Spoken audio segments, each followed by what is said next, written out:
The purple skies of Viridia were dying. Dr. Maya Chen stood on the observation deck of her research station, watching as another atmospheric storm tore through what remained of the once beautiful clouds. The evacuation ships had departed 3 days ago, carrying the planet's inhabitants to their new colony world. Maya sighed, adjusting her environmental suit. As the only human scientist permitted to study Viridia's final days, she had another week before her own transport arrived. The Viridians had been hospitable hosts during her 5-year research mission. Though their rigid social structures had always made her uncomfortable, final atmospheric samples collected, she muttered into her recorder, radiation levels increasing by approximately 8% daily as the magnetosphere continues to collapse. A sound stopped, her faint but distinct. A melodic whimper that couldn't possibly have come from her equipment. Maya froze. "Hello?" she called, feeling foolish. The sound came again. From somewhere below the observation platform, following the noise, led her to a small maintenance tunnel. There, huddled in the darkness, were 2 small Viridian children. Their delicate purple skin was dulled with dust, their large, iridescent eyes wide with fear. "Oh my God," Maya whispered, crouching down. "What are you doing here?" The evacuation, the smaller one, barely more than a toddler, reached toward her with trembling fingers. The older one, perhaps equivalent to a human 7-year-old, pulled the little one back protectively. "It's okay," Maya said softly. "I won't hurt you." The older child spoke, voice musical despite the obvious fear. "They left us. Said we were ... defective." Maya's heart sank. She'd heard whispers of the Viridians' genetic purity standards, but had dismissed them as exaggerations. "What's your name?" "Lyra," the older child said. "This is my brother, Tavi." Maya's scanner showed their vital signs were weak. Dehydration, malnutrition. They'd been abandoned for days. "You're safe now," she promised. She had no idea how to keep that promise. Back in her lab, Maya gently cleaned and examined them.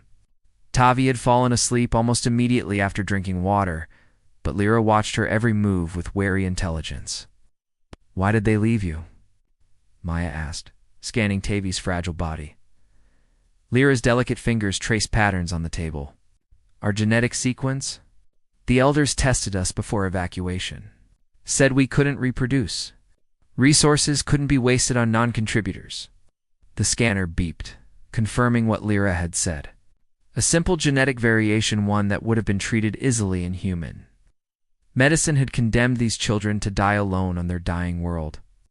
"They put us in the disposal chambers," Lyra continued, her voice eerily calm. "But Tavi cried so much that the disposal worker took pity. Left us near an air vent instead. Said at least we'd die breathing." Maya's hands trembled as she covered Tavi with a thermal blanket. "You're not going to die," she said firmly. "The planet is dying," Lyra stated simply. "Yes, but my transport comes in a week. You'll come with me?" Lyra's eyes widened. "The elders would never permit it." Maya smiled grimly. "The elders don't need to know." As the children slept that night, Maya paced her quarters. Taking them meant violating at least 6 interplanetary agreements. It meant risking her career, possibly even criminal charges. But leaving them behind wasn't an option. Not for children abandoned by their own people, on a world that would soon become uninhabitable. Outside, the purple sky cracked with radiation storms. Time was running out for Viridia. For any chance of saving these children, the morning brought fresh challenges as Maya prepared for an escape that wasn't supposed to happen for another week.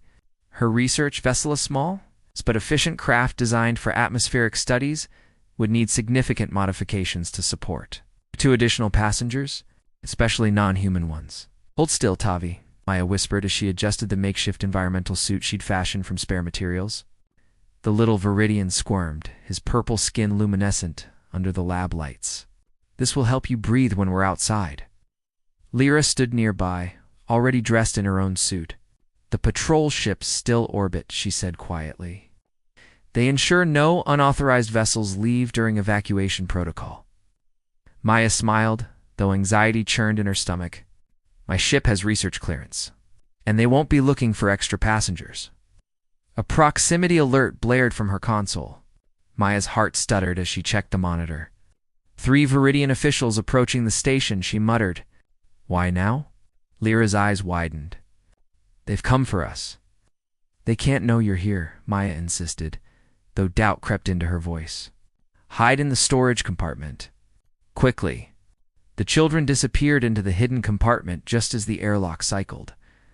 3 tall Viridian officials entered, their formal robes swirling around them despite the thinning atmosphere. Inspector Krell Maya greeted, recognizing the lead official. I wasn't expecting a visit. Krell's face remained impassive, his purple features arranged in the perfect composure typical of Viridian elders. Routine inspection, Dr. Chen. 2 juveniles were improperly disposed of during evacuation. Protocol requires verification of all remaining structures. Maya maintained her neutral expression despite her racing pulse. Disposed of? You mean children were left behind? Defective specimens, another official corrected. Unable to contribute to genetic continuity? I see, Maya said, fighting to keep the disgust from her voice. Well, I've been alone here since evacuation. Just finishing my research before transport arrives. Krell's eyes narrowed. Your departure has been rescheduled. You leave today. The planetary collapse is accelerating. Maya's mind raced. This could work to her advantage. Jor doomed them all. Today? I'll need time to pack my equipment. 2 hours, Krell interrupted. Only essential personal items and research data? The rest will be abandoned. After they left to inspect other areas of the station, Maya rushed to free the children from their hiding place. Tavi was trembling, his small fingers curled tightly around his sister's hand. They're looking for us, Lyra whispered. The disposal worker must have reported what happened. Then we leave now, Maya decided. Before they complete their inspection, racing against time, Maya transferred minimal supplies to her vessel, hiding the children beneath equipment containers. As she initiated launch procedures, her comlink crackled. Out. Our sensors detect unauthorized mass aboard your vessel. Explain. Maya swallowed hard. Just my research specimens, Inspector. Atmospheric samples. Soil cores. All authorized. A tense pause followed. Remain docked for secondary inspection. I'm sorry, Inspector, Maya replied, fingers flying over the controls. Your transmission is breaking up. Atmospheric interference. Launching now for safety protocols. She cut the connection and punched the emergency launch sequence. The small craft shuddered, then shot away from the station. Behind them, alert sirens blared across all channels. Hold on tight, Maya called to the children as the ship bucked and rolled through Viridia's dying atmosphere. This might get rough. As they broke orbit, Maya caught sight of a patrol vessel, changing course to intercept them. She pushed her engines to maximum, heading for the jump point that would allow them to escape the system. They're going to catch us? Lyra asked, her voice steady, despite the fear evident in her eyes. Maya's hands tightened on the controls. Not if I can help it. 3 weeks into their journey, Maya discovered that raising alien children came with unexpected challenges. Tavi had developed a fascination with the ship's ventilation system. His small body perfectly sized to crawl through ducts Maya couldn't access. Tavi, please come out, she called, peering into a maintenance shaft. You need to eat something. A giggle echoed from somewhere above her head, followed by a shuffling sound as Tavi emerged from a different vent entirely. Covered in dust but grinning widely. He thinks it's a game, Lyra explained, helping Maya prepare the nutrient solution she'd formulated for their unique physiology. On Viridia, children play hide-seek in the temple vents during solstice celebrations. Maya smiled, wiping dust from Tavi's shimmering purple face. Well, next time tell him that finding hidden cookies works better than hiding himself. These quiet moments made the constant danger almost bearable. They were heading to our Proxima station, where Maya had contacts who might help them disappear into the outer colonies. But each passing day increased the risk of detection by Viridian search vessels. That night, after the children were asleep in the makeshift bunks she'd created from storage compartments, Maya reviewed the ship's logs. The Viridians had officially branded her a kidnapper and thief, demanding her extradition for cultural interference and property theft. Property theft. The words made her blood boil. Those defective specimens were curled up in blankets just meters away, dreaming whatever purple-skinned children dreamed about. A soft voice startled her. "You're sad." Maya turned to find Lyra standing in the doorway, her eyes reflecting the starlight from the viewport. "Not sad," Maya corrected. "Angry at how they treated you." Lyra moved closer, her movements graceful despite the ship's artificial gravity. "Why did you save us?" "Your people and mine aren't even allies." Maya considered the question. "Because it was right. Because no child deserves to be abandoned." "The elders would say, you interfered with natural selection," Lyra observed. "The elders would be wrong," Maya replied firmly. "There's nothing natural about leaving children to die because of a genetic variation." Lyra studied her with those unsettling, beautiful eyes. "On Viridia, we're taught that emotions cloud judgment. But yours made you save us." "Sometimes emotions are the clearest guide we have," Maya said softly. A warning light flashed on the console, interrupting their conversation. Maya's heart sank as she checked the readings. "Proximity alert. A ship is following our energy signature. Viridians." Lyra asked, suddenly tense. "Can't tell yet. But we need to change course." Maya quickly calculated alternatives. "We'll head for the Cressida Nebula. The radiation should mask our trail." As Maya adjusted their course, Lyra remained beside her, watching the stars blur outside the viewport. "Will we ever have a home again?" she asked quietly. Maya reached over and squeezed her hand gently. "We'll make one," she promised. "Together." Later, as she watched the nebula's swirling colors grow larger in their viewport, Maya wondered if she could keep that promise. The galaxy was vast, but nowhere seemed safe enough for two purple children marked for disposal by their own kind. Yet looking back at Lyra and Tavi sleeping peacefully, their small chests rising and falling in perfect rhythm, Maya knew she would risk everything to protect the family they were becoming among the stars. The Cressida Nebula's swirling clouds provided temporary shelter. But Maya knew they couldn't hide forever. After a month of careful navigation through the radiation fields, supplies were running dangerously low. "We need to dock somewhere," she muttered, reviewing their dwindling inventory. The nutrient solution for the children would last another week at most. Lyra looked up from where she was teaching. "Avi, a Viridian counting game." "I can eat less," she offered quietly. Maya shook her head. "That's not happening. We'll find a solution." The solution appeared in the form of a message from an unexpected source. As they approached the edge of the nebula, their communications array picked up an encrypted transmission targeted specifically to their vessel. "Maya, it's Elias. I know you're out there. Respond on this frequency." "It's secure," her breath caught. Captain Elias Reed, her former research partner and lover from 3 years ago. Their relationship had ended when his military service called him back to the outer colonies. "Who is Elias?" Lyra asked, sensing Maya's tension. "Someone I used to know," Maya replied, fingers hovering over the response key. "Someone I used to trust." After a moment's hesitation, she opened the channel. "Elias, how did you find me?" His voice came through, deep and familiar. "That's classified. But what isn't classified is that you've got half the Viridian fleet hunting for you and those children." Maya froze. "How do you know about—" "I have my sources," he interrupted. "Listen carefully. Commander Jarek of the Viridian fleet is leading the search personally. He's ruthless, Maya. This isn't just about protocol for him, the children. You. Rescued were scheduled for his personal research program before they were mistakenly sent for disposal." A chill ran down Maya's spine as she looked at Tavi and Lyra. "Research program. Genetic modification experiments. The Viridians have been trying to adapt their physiology to more extreme environments. Those children have natural mutations that Karak wants to study." Lyra stepped closer to the console, her purple fingers gently touching Maya's arm. "The elders told us we were defective. But it's not true, is it?" Maya shook her head. "No, sweetheart. You're perfect exactly as you are." Elias's voice cut through again. "Maya, I can help. My ship is patrolling near the Alsoni system. Meet me at these coordinates in 48 hours. After the transmission ended, Maya sat in silence.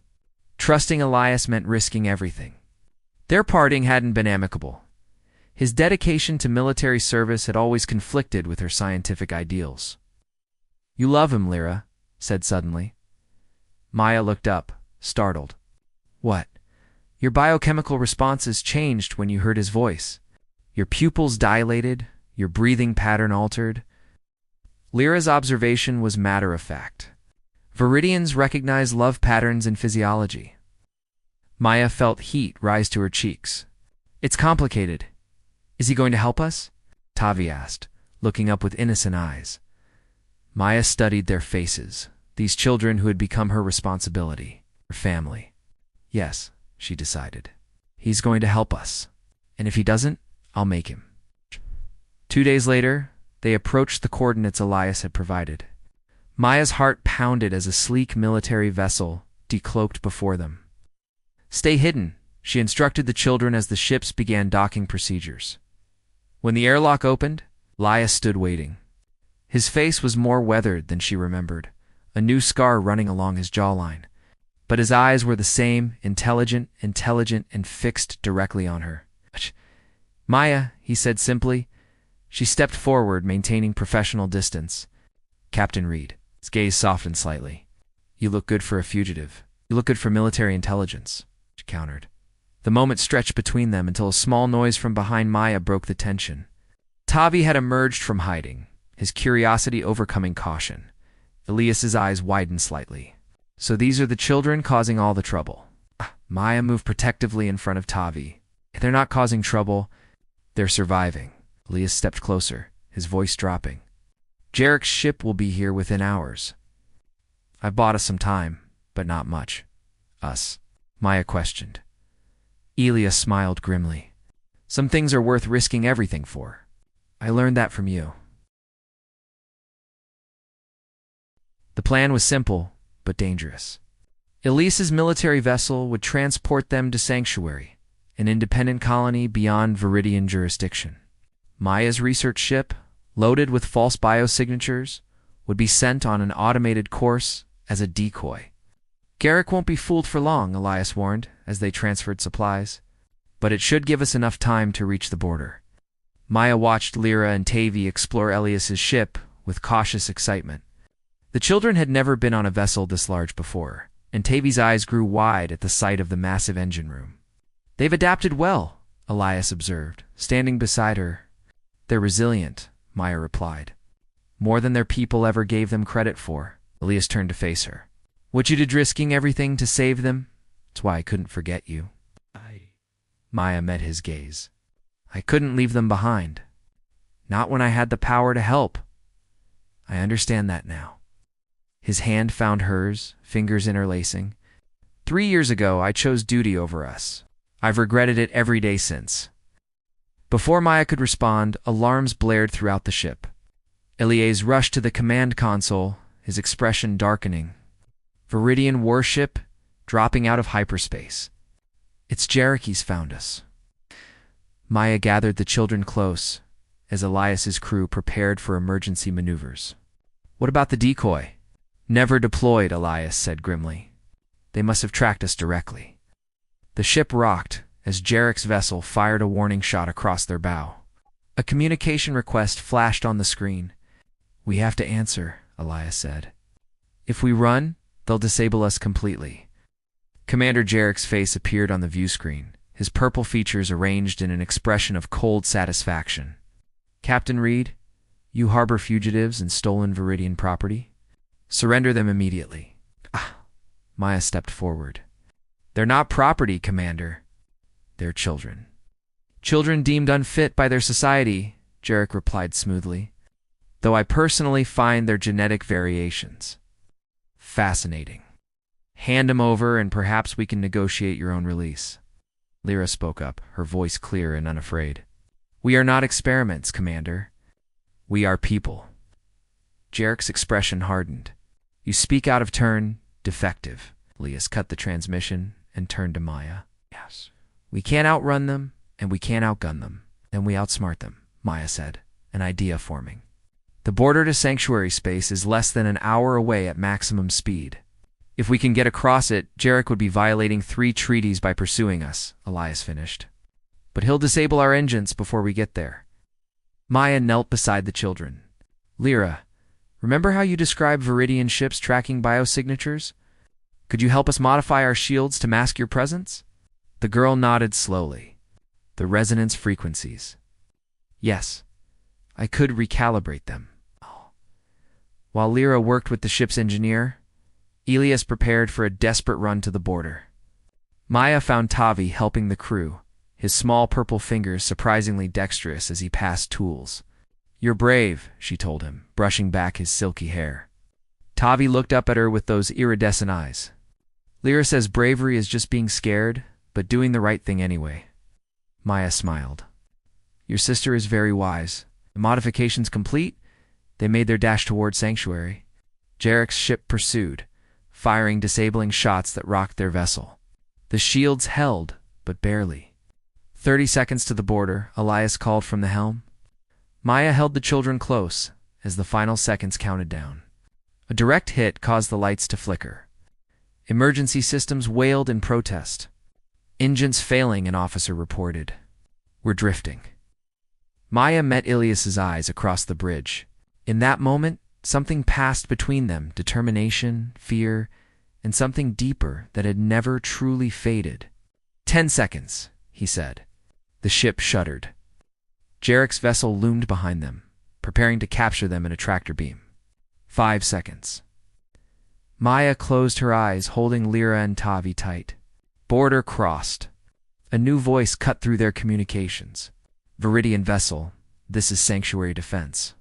You are violating sovereign space. Withdraw immediately or face consequences.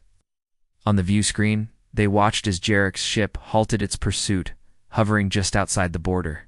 The commander's final transmission was brief, but ominous. This isn't over.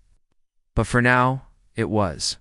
As Sanctuary ships escorted them to safety, Maya felt the tension of months finally releasing. Lyra and Tavi gazed out the viewport at their new homoplanet with skies that weren't purple, but blue and welcoming. Will we be safe here? Tavi asked. Maya looked at Elias, who had come to stand beside them. His hand found hers again. Yes, she promised. We've found our new dawn. Later, as the children slept soundly in their new quarters, Maya stood with Elias on an observation deck, watching the stars. What happens now? She asked. Now, he said, turning to face her, we build something worth fighting for.